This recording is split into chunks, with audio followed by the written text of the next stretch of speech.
Okay, this is the last of my yummy stew. It's done. I'm going to turn it off. Bring it to a high, well, actually I'm just going to turn it off. And so as you see, it only took a couple minutes. You don't really want to overcook the squash and the cabbage.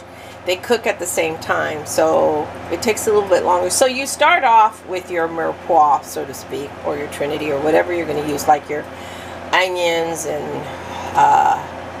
bell pepper and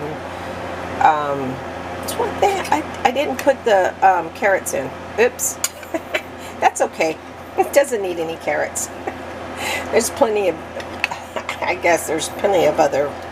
So I started off with the onions, bell peppers, and the celery after I sauteed the meat really well, and then I let that saute for a while. I covered it, and then I added some stock to that, and then after that I went ahead and let that simmer for a while, and then I added the potatoes. I should have added the carrots. The carrots kind of give it a nice sweetness. Who knows? I might cut up some of these carrots and add them in there. Yeah, I think that'll be good.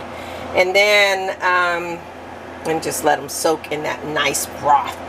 But before I started adding all the rest of the vegetables, I mixed up the tomatoes, some very overly ripe tomatoes that's really good right now that are in season.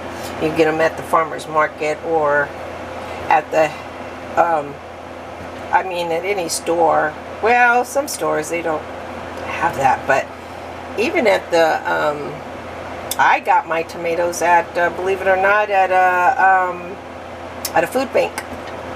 So, and that was okay. And then I mixed them up, and they have really good tomatoes there. And so, and I mixed them up, and I added a serrano without the seeds, and I mixed that up thoroughly, and I added it to that stock. And then I let that simmer for a while because you want to cook the tomatoes.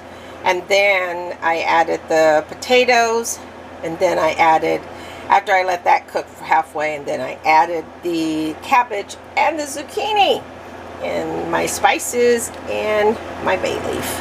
And there you have it. Yum!